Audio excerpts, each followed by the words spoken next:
хичээл заахтаадсан миний хичээлийн сэдв зөвхөн сартаж хүнд биш байхгүй. Монголын уламжлалт, яс заншлыг харуулсан бүтээл байна. Байгаль, ан амьтан байна. Монголын үзэсгэлэнт байгалууд байна тий.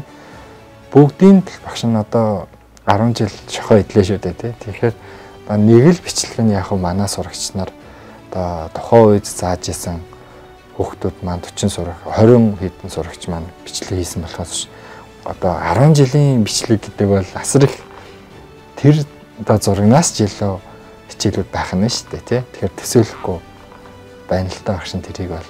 За ингээд хаттай хүн байна. За одоо цаглааш байсан.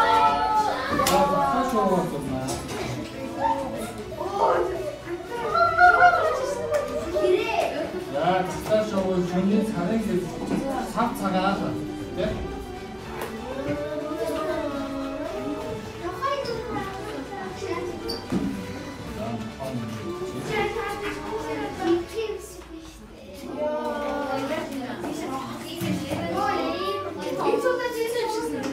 би танианы их сургуулийн одоо уран зураач мэргэжлэр төгссөн. За би ч юм бол одоо яг монументалист уран зураач юм баггүй. Өсвөр хэмжээний одоо сүмийн доторх том зурагнуудыг зурдаг тийм мэргэжилтэй. Тэгээ яг хөө тэрийг л ер нь үргэлжлүүлээд сурсан гэсэн үг. Тэгээ 2013 онд сурж ирээд тэгэл багшийн ажлыг өөрийнхөө өсөл зорилгоор хүүхдүүдэд өөрийнхөө урлагийн хичээлийг яагаад зааж өгч болохгүй юм бэ гэсэн тийм үзлэл одоо бас залуу хүн ажил хийх хэрэгтэй гэсэн батлаар одоо ажиллаад 2018 оноос хойш одоо хуваараа ингээд урлан дээрээ жинхэнэ бие даасан уран бүтээлчийн ажил хийгээл явж байгаа. Тэгээд одоо 2018 оноос өмнөх жилүүдэд бол зүгээр асрах төвд нэг 2 хувийн сургуульд багшлаад нийт 3 байгууллагт ажиллаж байсан түүхт. За ер нь бол 10 жил багшийн энгийн цагаан шохоо зүгээр энгийн самбарын альчуураар одоо ингээд 10 жил хичээл заасан. За маш их хэмжээний шохоо өрдөг тий. Яг л жоохон ганцхан шохоо өрдгөө ярьчин нэг үргдэж ингээд үүрж поргиж хичээл ордог гэсэн болохоор маш их хэмжээний шохоотой ажилладаг байсан л та. Урлаг бол өөрөө айгүй том салбар шүү дээ тий. Жишээлбэл урлагийн төрөл хийж байгаа тий. Тэгэхээр төрөл бол өөрөө одоо олон насар олон төрөл байдаг. Тэгэхээр яг багшийнхан сонгосон мэрэгжил одоо бүр бол эн чинь бол бүр маш одоо цөөхөн хүн сонгож суралцдаг мэрэгжил байхгүй. Яг цөөхөн ч яг одоо хэрэглээ айгүй Монголд бол баалга ер нь бол тийм том өсвөр хэмжээний зураг зуруулах, таазан дээр зурах мурах гэдэг нэг хэрэглээ байхгүй шүү дээ. Гэхдээ яг зурна. Гэхдээ их ажиллагаатай маш хэцүү. Маш өндөр тийм одоо нэгтрэлтэй тий хан бэлтэн тэгээд тэр ханыг бол ямар шавар ямар зүйлээр хийх үү гэдэг асуудал айгүй байдаг. Бяцхан одоо энэ хүүхдүүдэд сурагч нарт тий одоо эцэг одоо хүний хүүхдүүдэд одоо тий одоо одоо яг ингэж багш хүнэл тулж харьцсан шүү дээ. За хүмүүс хүүхдүүдэд ингэ сайн хүн боловсрол гэж сургалт өгч байгаа шүү дээ тий. Тэгэхээр бол ер нь сургуулийн орчин ямар байх хэвтэй юм. Эхлээ багшаас эхлэх хэвтэй. Багш л хүүхдтэй ажиллаж байгаа. Багш л тэр сургуульд ажиллаж штэ. Тэгэхээр бол сургуулийн орчинг одоо миний зүгээс яг багшийн арга зүй багшийнх нь яг хөтөлбөр бол өөрөө боловсруулсан юм хөтөлбөр байхгүй. Тэгэхээр яг миний зүгээс энэ хөтөлбөрөөрөө өөрөөсөө л одоо дамжуулж өөрөөсөө л эхлээд энэ заах аргыг өөрчлөе тий. Хүүхдүүдэд сонирхолтой хүүхдийг залхаасан биш. Тийм хичээл орё гэж би бодоод төсөөлөөд тэгээд энэ цэвэр төсөөллийн одоо боловсруулсан хөтөлбөр гэж хэлж байна. Сурах хүчээс төсөө өөрлөлтөө түүнээс болоод бас л хөтөлбөрөө нүүрлөө шийдүүлж байсан одоо би насчаас тийм номноос өөр юм заалаач гэх юм уу тий. Элдв үеэр одоо бас яхаа за тэр хөтөлбөрөөс болоод бас загнуулж бас одоо би. Гэтэ миний энэ хөтөлбөр миний энэ сургалтын арга бол одоо хүүхдүүд Монголын олон мянган хүүхдүүдэд ирээдүйд нь маш өндөр боловсралтай, унтлагын өндөр мэдлэгтэй хүмүүс болохын төлөө л байсан болохоос хувь Бямбагийн тийм одоо өөрийнх нь үзсэн үзэл ч юм уу альва нэгэн одоо ямарваа нэгэн зүйлийг тусгасан зүйл огт байгаагүй. Зөвхөн Монгол хүүхдийн сэтгүүлийн онцлог тохирсон хичээл зааж исэн. Манай сурагчид нар ч одоо олимпиад тэмцээнд сурагчдын олимпиад байнга алтан медаль авч ялаа. Багшинцэн өөрөө хаан улс дүүргийн алтан медальтай, мөнгөн медальтай багш нарын олимпиад төрүүлж л байлаа те. Сүхбаатар дүүргийн алтан медальт багш биш юм өөрөө. Одоо би бол өөрийнхөө боловсролыг, өөрийнхөө урлагийн хичээлийг хүүхдүүдэд самбар дээр 10 жил хичээл одоо шохоо идэж заасан биз дээ те. Энэ бол мэдээж маш чухал боловсрал. Яагаад гэвэл хүний одоо тархинд, уурэг тархинд мэдлэгийг бүтээж хийж шүү дээ. Хэрвээ буруу бол асар хортой. Одоо нэг хэлбэрдээд те урлаг ярьж хэлбэрддэг ч юм уу, сургалт ярьж хэлбэрддэг ч юм уу. Ийм бол байж болохгүй. Энд чинь яг өөрөө хүүхдийн төлөө чиглэсэн нарийн ийм хичээл байх хэрэгтэй. Одоо Монгол улсын нэрийн өмнөөс те ингээд Монгол улсынхаа нэрийг гаргаад одоо өөрөөсөө зардал гаргаад, мөнгө гаргаад одоо ингээд олон улсын уралдаан тэмцээнд байнга ордог. Яг би 3 жил дараалаад одоо хамгийн ихнийх нь бол Япон улсын Токиод болсон, Токио хотод болсон 180 улсын зураачид, мэрэгжлийн уран зураачид оролцсон. За 3000 гаруй зураачид оролцсон зургийн уралдаанд багш нь Монгол улсаа төлөөлөөд өөрөөсөө зардал мөнгө гаргаад те ингээд тусгай харилцсан 4-р ангид орсон. За нэг нь юм. Хоёр нь болохоор Люксембург улсад зохиогддог одоо 60 улс, 60 илүү 70 улсын тийм улсуудын донд зохиогддог мэрэгжлийн бас уран зураачдын чансан өндөртэй уран зураачдын уралдаанд ороод түүнд би бас өөрийн бүтээлүүдээр оролцоод Люксембургт өргөгдсөн тийм зураач болсон тий. Тэгээ бас Монголынхоо нэрийг гаргасан байх шүү дээ тий. Дандаа Монголын уламжлалт заншлыг харуулсан бүтээлүүдээр. За тэгээд сүүлд өнгөрсөн жилд оны өмнө 2024 онд 64 улсын мэрэгжлийн бас чансан өндөрт артист орсон. Америкийн нэгдсэн улсад албан ёсоор зохиогдсон World Art American Art Awards гэсэн уралдаанд ороод багш нь 4 уран бүтээлээ сойж оролцсон.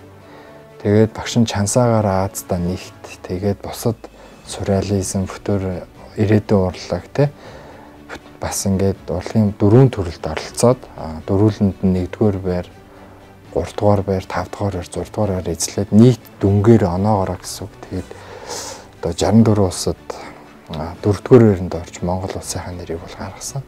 Ингээ 3 өндөр одоо урлагийн өндөр зэрэглэлийн дэлхийн хэмжээний уралдаанд амжилттай оролцсон юм одоо юм түүхтэй сэдв өгчөөд нэг 12 ширхэг харандаатай ингээд тэр чигт нь орчихно. Тэгээ хүүхэд тэр ангид юу болчаа бөө мэд те тийм хараа хяналтгүй байдаг байсан. Тэгэхээр самбар дээр ингээд зураг зураад өөрөө энгийн багш ахаа шүү дээ те. Тэгээд алчуураараа ингээд дүрс зураад ингээд түүнийг амьлуулад ингээд бас ингээд хичээлээ заангай урлагийнхаа тухай яриад хүүхдэд боловсролыг олгож өгöd.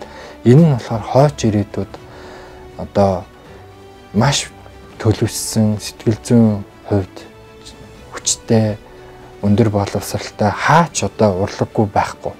Магадгүй тэр хүүхэд аялж болно тий. Гадаадын өндөр хөгжилтэй оронд аялахад багшийн заасан урлагийн боловсрал мэдлэг яхааргүй мэдлэг болно. Яг бол уран зургийн галерейд орлоо энэ ямар төрлийн зургийн гэдгийг ч мэдэхгүй. Ямар төрлийн урлагийн ч мэдэхгүй хүүхдүүд зөндөө шүү дээ. Тэгэхээр урлагийг хаанаас ойлгох вэ гэхээр баг балчин наснаас. Зөв хүн боловсон хүн болохын тулд заавал урлагийн хичээл орно. Тэгвэл яг өндөр хөгжилтэй оронд одоо сэтгэл засал бол уран зургаар бас явдаг тий. Асар их байгалийн гамшигтай ч юм уу хөл хавцалтай олон жил ажилласан хүмүүс сэтгэлийн гутал ч юм уу ингээд маш их депрессэнд ороод ч юм уу байдаг. Тэрийг уран зургаар тайлбарлаж зааж өгдөг. Тэгвэл мэрэгжлийн зураач нар тий заадаг болохоос биш зүгээр ингээд би чадна гэдэг ч юм уу сэтгэл зүйч ч юм уу зааж чадахгүй. Энэ нь бол урлаг өөрөө урлагийн gooц өөрөө боловсрал өөрөө бизнес биш шүү гэж хэлээ те. Эн чин өөрөө хүний оюун тархийг ингэж баг онгойлгож байгаа дотор нь ингээд суулгаж байгаа зүг шүү дээ. Тэгэхээр бизнесийн юу суулгах хэлээ тий. Мөнгө тий баг одоо ашиг сан хонжоо тий ийм болох гэдэг шүү. Тэгэхээр урлаг энэчнээс ангиж яадаг. Боловсрол ангиж яадаг. Тэгэхээр ирээдүйд сайн хүн болгоосой л гэсэн. Ирээдүйд миний хүн, миний сурагч нар, миний одоо гаргасан хүн, миний гаргасан сурагч нар ирээдүйн дэлхийн иргэн байна. Дэлхийн боловсралтай, дэлхийн жишгт нийцсэн. Тийм хүн байгаасай л гэсэн үднээс урлагийн боловсролоо багш нь зааж ирсэн. Ер нь ирсэн. Тэгэхээр одоо сурагч нар тийм зүйлийг ойлгосоо одоо урлагийн өндөр гоо зүг ойлгосоо л гэж хүсдэг тий. Багш нь ингээ 3 жил ажиллахдаа 3 жил дараалаад бүтэн хүүхдийг дээд сургуульд оруулсан юм байдیں۔ Яг мэрэгчлэрээч тэр өөр мэрэгчлэрч тэр тий. Тэгээд яхаа мэдээж тэр хүүхэд сургууль одоо ороод хүүхдэд хэрэглээ гэж байна шүү дээ. Дээд сургуульд орлоо дотор байр хичээл хэрэглэл яг асрах төв бол 18 нас хүртэл одоо халамжилж гаргадаг. Мэдээж тэр хүүхдээ бие хүн болгоод 18 нас хүрээд одоо ингээд орхидог гэсэн. Тэр үйл явц цаашаага тэр сэтгэл зүйс тэр нийгмийн ажилчид бол ажилтгүй нь харамсалтай санагдсан байна. Энэ бол яг толгомцсон асуудал гэж би боддог. Одооц яг тухайн хүүхдэд амьдрах ухаан заахаас гадна амьдралд нь хөл алхахад нь дээд сургуульд ороход нь ч юм уу төрөөс бас тодорхой хэмжээний харж үздэг байгаасаа л гэж би боддог штэ. Багш нь бол асрах төвд бол ажиллаж явах хугацаанд одоо хараацаа цуслангийн уртлын спорт иж бүрэн ийм талбайг багш нь зургийг гаргаж зурж өгөөд инженерийн шийдлийг гаргаж өгсөн байт юм л да. Тэгээд одоо бүтэн ийм макет хийсэн байдгийг. За тэгэл асрах төв хаан талбай дээр зураг зураалтай хүүхдүүдийг аль болох суралцах нөхцөлийн одоо өөрийнхөө зүгээс л одоо биелүүлж өгсөн. Хүүхдийн төлөө гэсэн мөртлөө багш нь хүүхдийн одоо цээж рүү хөшөглөөл ингээл зодох. Тэгээ нэг бол багш нь утас авахын тулд үйлдэх ч юм уу тийм ёс зүйгүй багш нарын ёс зүй хаач одоо хөндөгдөж шүү дээ тий. Нэг бол гэр бүлээ яриад ч юм уу телевизээр салсан сарнснаа яриад багш хүн яриад явж байгаа чинь тий. Энэ бол багш хүн ёс зүйг дэндүү бол одоо доогуур байгаа шинжүүдтэй. Багш хүн бол багшийнхаа ажлаа хийгээд ирээдүйн хойч үеийнхэн төлөө зүтгэх хүнийг л багш хүн гэж. Ирээдүйд боловсролын систем бол Монгол хүний нас сэтгүүд зонцлог тохирсон ирээдүйг цоош нь 90 үеийг авчирсан систем байгаасаа л гэж хүсэж байна. Түүнээс одоо дэлхий чинь бидрийг орхоо явчлаа штэ. Дэлхийн өндөр хөгжилтэй бүх хооронд очиад үзээрэй. Боловсролын систем ямар байгаа вэ? Техник технологи ямар байгаа вэ? Аж үйлдвэрийн 4-5 дахь хүсэл ямар байгаа вэ? Айл хэзээ хөгжөөд дуусчлаа. Өнөөдөр барьж байгаа гар утасны хувьсгалаас л ингээ харж байна. Ингээд шин. Тэгэхэд манай Монголд өнөөдөр боловсролын систем тий өнөөдөр багшийн ёс зүйдэл ингээл яриад гацаад штэ. Өөр хөтөлбөр дээрээ л гацж штэ тий хөтөлбөр гэд бодлоо тий. Тэгэхэд өнөөдөр Англи улсыг хав. Кембрижийн боловсролыг хэдэн жилийн өмнөөс хэдэн зуун жилийн өмнөөс боловсруулчаад англи хүн энэгээр сурнаа. Өөр боловсрол хэрэггүй шүү гэсэн чинь манайхан тэрийг авах гал үзэл энэ тэндээс боловсролын хөтөлбөр авах гал нутагшуулах гэдэг нь яг ийм толгоогүй ийм хүншил яваад байна удаа гэж хардсан штэ. Яг энэ чигээр бол их хар баран харагдаж байна да. Ер нь бол одоо 10 жилийн дараа 20 жилийн дараа хүүхдүүд хооч ирээд өмнө яандаа л гэж багш хүний зүгээс их айдсан штэ. Дэлхийн олон улсын уралдаан тэмцээнд өөрийгөө сайн дахиад хүчээ үзнэ. Энэ нь Монгол улсын бас нэрийн үнээс л явна тий. Гэхдээ яг би өөрийнхөө ингээ өөрөөсөө зардал гаргаад ингээд бүтээлийн ингээд сайгаад оролцуулж явахдаа хизээд баяртай. Яг л би өөрийгөө чансааг л үзэж байгаа. Дэлхийн өндөр хөгжилтэй орнд одоо 60 70 6 одоо 60 70 улсын тий одоо өндөр хөгжилтэй өндөр зэрэглэлийн уран бүтээлч нартай өрсөлдөнө гэдэг чинь нэр төр яг. Тэгээд цаашдаа энийг өргөжлүүлсээр байх бол